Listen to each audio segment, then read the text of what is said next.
what's up? I've never gave me the sex talk. Okay. So why don't you give me the sex talk? I feel uncomfortable right now. Oh. Why do you want to know the sex talk from a 15-year-old boy? That's pretty weird. You like French girl? Oh yeah, I love Any other questions? A really weird question, and only good thing my mom was right there. Things on blast, You want to say it again? You have beautiful lips. Oh, thank you, man. Thank you, bro. You have good lips. Thank you. We're fine. Talking about a very, very powerful man who has access to studio heads. What they do affects every part of the business, from producers, writers, actors. They own finance companies, the whole thing. And did you? The bad boy. Oh, he's bad boy now. Signing the bad boy. He's Apartment and offered me $100 grand to take my clothes off me. He said, I don't even need to touch you. I just want to see you naked. I declined. Hey guys, so today we're going to take a look at Hollywood's weird obsession with SA, but this is the men's edition. Hollywood this past few years has been revealing a lot of SA activities, the ones who've been considered the most powerful individuals in the industry that have the ability to make or break your career. Their tower has been crumbling as more and more people are deciding to speak up and tell their story. We usually always hear about the women in the industry being put in uncomfortable situations to keep or boost their career because women are mostly the key targets to power-hungry men. But nobody ever wants to talk about the men who have dealt with these same issues. The tables are beginning to turn as men are now coming forward and saying that they too have fallen victim to SA at the hands of a powerful industry mogul. Something that men usually never speak up about because they don't want to be seen as weak or their experiences may fall on deaf ears. Whether it's said directly or indirectly, many of your faves have spoken up about it, including Justin Bieber, who was discovered when he was just 13 years old. So at a very young age, he was exposed to a lot of adults that were used to launch his career. But what he's dealt with has given him a scar that is difficult to heal from. He is grown now and he has slightly spoken up about his experiences. In his Changes interview, it was a bit off. He seemed very distraught and anxious during the interview, but he was being vulnerable, which is obviously very hard. But what is very notable is that he did speak up about wanting to protect Billie Eilish because of his own personal experiences. It was a great moment when you came face to face with Billie Eilish, who in her own way, dealing with this very, very public explosion of success and of attention. It was so quick. Yeah, she's crazy. She's a superstar. What was going through your mind when you saw that kind of reaction? I wanted to protect the moment. I don't know how many opportunities I'm gonna get. We never know how many opportunities we're gonna get with anybody. I'm tearing up thinking about it, just with the Kobe situation. I just wanted to be a good example, and it was hard for me being that young and being in the industry and not knowing where to turn, and everyone, telling me they love me and, just turn their back on you in a second. So if she ever needs me, I'm gonna be here for her. But yeah, just protecting those moments because people take for granted encounters, and I just want to protect her. I don't want her to go through anything I went through. I don't wish that upon anybody. Yeah, if she ever needs me, I'm just a call away. Hollywood can be very odd sometimes because from the evidence that we have, there is truth to his statements about protecting Billie. Because Justin has been through his own go-around as a teenager, talking to creepy adults who ask unsolicited questions about his intimate life, he's dealt with all the weirdness, situations that are extremely inappropriate. But most importantly is the lack of shame some of these adults did not have. It's like everyone's horniness levels on 10 for what's supposed to be a professional moment. It starts from the beginning when L.A. Reid spoke about Justin Bieber in his memoir, Sing to Me, where he implied that the reason Justin was given a chance to begin with was because of his feminine good looks. His first initial thought about Justin was, this kid is beautiful. Like a woman can be beautiful and men rarely are, and he turned it on as soon as he stepped in the room. Okay. Alright. LA was so fascinated by Justin's looks that he quoted multiple times that Justin was very beautiful. His reiteration about Justin's good looks is a bit odd because how many times did you have to express that you thought Justin's feminine, underdeveloped looks were very cute? In a nutshell, obviously we have to insert Diddy in this. There's a video with Diddy and Justin where Justin actually looked uncomfortable and was stuttering when Diddy asked him why he doesn't hit him up anymore. Starting to act different, huh? You ain't been calling me and hanging out the way we used to hang out. Well, I mean, you try to get in contact with me, through all my, partners and whatnot. Mm-hmm. But you never really got my number, so. Right, okay. My number? Yeah. I'll tell you my number. Yeah. It's 555. If you know Diddy's story, then you know he helped pull Usher in the early 90s when he was beginning his career, having him around grown men and women doing inappropriate things. So it kind of makes you wonder, Diddy pulled Usher in, and Usher was Justin's mentor. I'm not saying that they had done anything, but Diddy was introduced to Justin, so he was around him a lot. You ever seen the movie 48 Hours? Right now, he's having 48 hours with Diddy, him and his boy. They're having the times of their lives, like where we hanging out and what we doing. We can't really disclose, but it's definitely a 15-year-old's dream. I have been given custody of him. He signed to Usher. I had legal guardianship of Usher when he did his first album. I did Usher's first album. I don't have legal guardianship of him, but for the next 48 hours, he's with me. So and we gonna go buck full crazy. Going crazy. Crazy. I'm taking this out tonight. What you wanna do? What you wanna do over the next 48 hours? 48 hours. Let's go. Let's just go get some girls. Let's go get some girls. There are tons of evidence with Diddy that shows that he can be very controlling in situations, making people feel uncomfortable. There's a clip of Diddy doing a Drink Champs interview with Fabulous, and you can see that Fab was very uncomfortable when Diddy asked why they never partied together.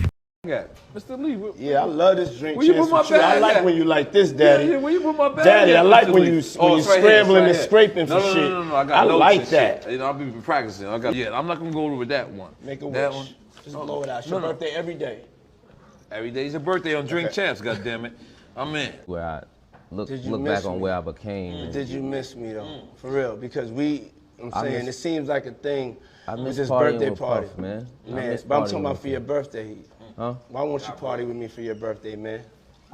We partied for my birthday before. You came to my party. No, but me and you ain't never really party. You know what I'm saying? Even though him and Fabulous and Justin still work together, we know that people in Hollywood are more likely to turn a blind eye to inappropriate circumstances. Dive in to someone whose looks aren't so feminine but very masculine, but still dealt with their own form of SA. Women have been exposing these situations because of the Me Too movement that's inspired women to come forward. Harvey Weinstein being exposed for his sadistic behavior for many of the top stars in Hollywood. It led more people to be inspired to speak about their experiences, which caused Terry Crews to come out and tell his story. Terry is an A-list black actor who came out and told his story about being SA'd at a party in 2016 by a manager who was the head of the motion picture department. By Adam Bennett, who was the head of the motion picture department at William Morris Endeavor. In February of 2016, Crews says he and the Hollywood super agent Adam Bennett were at the same party.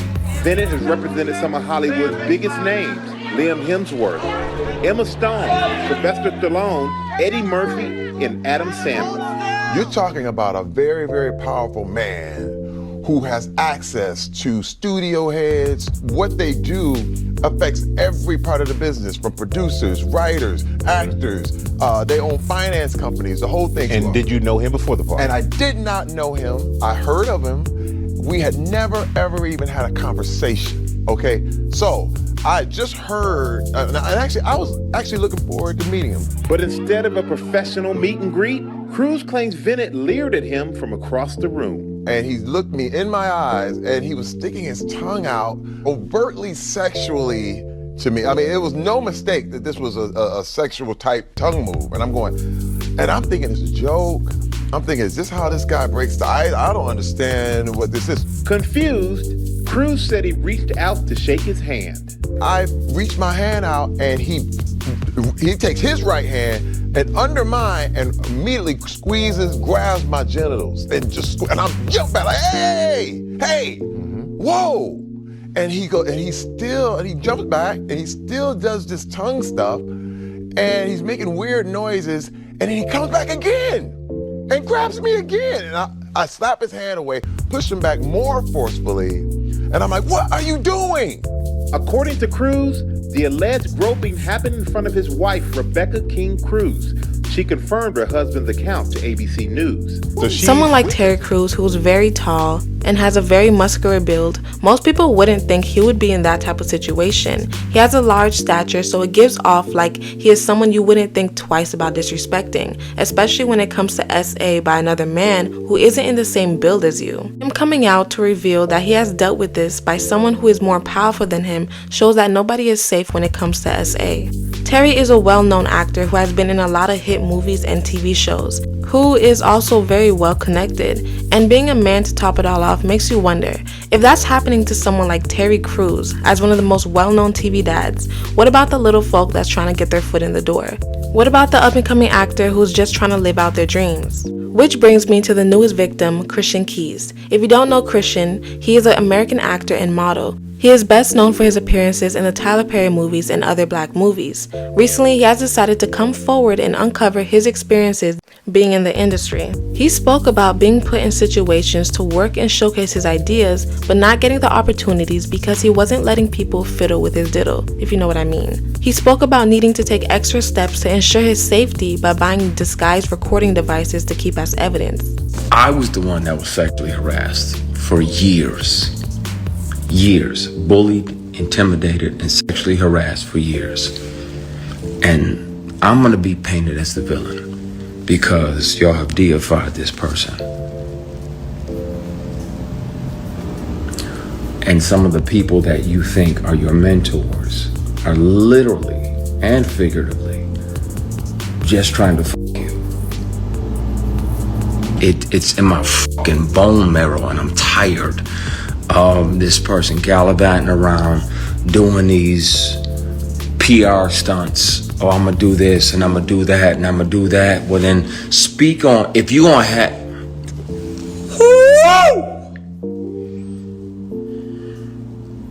I've kept one of these on me since 05. Whether it's a keychain recorder or a pen, because most predators would check your phone. Once the sexual harassment started, I was like, well, I gotta protect me because I'm saying no, and I don't want this person, as powerful as they are, to try to get in the way of my work. So I started recording. So I have them offering me money to take my clothes off. I've spoken with my attorney trying to figure out how to deal with it. It's never been about money. I literally intentionally let the statute of limitations pass. It's not about money or being able to sue. But at some point, really soon, the police report is going to be filed, and I'll turn over the recordings of the inappropriate behaviors and the inappropriate offers. And I'll turn over the paperwork for the car that was bought as an apology for offering me $100,000 to take my clothes off. And y'all can hear him. But his voice is very distinctive. Things of this nature are not too far-fetched when it comes to Hollywood. These types of stories have been circling for years, but never truly gets the attention it deserves until it's too much to conceal. And Christian revealed something in his video that a lot of people can relate to. He made a notion that he didn't want to sell himself for a piece of the success. He showed up to my apartment and offered me $100,000 to take my clothes off. He said, I don't even need to touch you. I just want to see you naked. I declined. Because again, scenic route. I got my integrity with me. I'll take the long way around. But being that I wasn't working with him and we were in my apartment, he had visited my apartment to offer me a job of this fall because the lead of this particular project was going to do something else, so he needed another lead. I recorded it because I didn't trust him, and I had told him over and over, And he still always tried shit. Just tried shit. So if people don't believe me, they can hear him in his voice. I have always kept something on me.